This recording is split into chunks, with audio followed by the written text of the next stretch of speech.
Magandang araw po sa ating mga minamahal na kababayan. Sa susunod po na linggo, may mas malaking bawas sa presyo ng langis. Dahil dito, bababa ang diesel ng humigit kumulang 24 pesos at 94 centavos kada litro. Ang gasolina naman ay 3 pesos 41 centavos at ang kerosene ay 2 piso.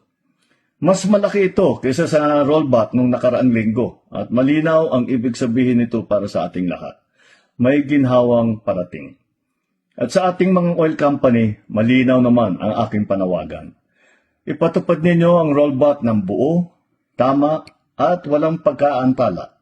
Ibigay ninyo sa taong bayan ang dapat naman na nasa kanila. At para sa ating mga kababayan, bukas ang ating tanggapan at ang Department of Energy para sa inyong mga reklamo. Kung may paglabag, ipaalam po ninyo sa amin, kikilos kami kagad. Tuloy-tuloy pa rin ang pagbibigay natin ng 10 pesos fuel discount para sa mga PUV at para sa mga bus. At tuloy din ang service contracting program para sa mga PUV driver.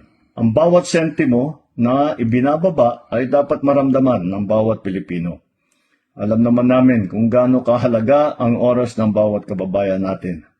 Ang bawat oras natin ay dapat ginugugol sa ating pamilya, sa eskwela, sa trabaho, hindi po sa nakapila. Ipapatupad din ng Department of Transportation at Land Transportation Office ang 3 buwang extension para sa validity ng mga nag-expire na lisensya, student permit at rehistro ng sasakyan. Halimbawa, kung mag-expire na yung buwan ang rehistro mo, magiging valid pa rin yan hanggang July at wala kang babayarang multa o anumang surcharge. Bukod sa driver's license at sa rehistro, extended din ang validity ng mga student permit at ang mga conductor's license. Batid namin ang sitwasyon ng bawat Pilipino sa panahong ito.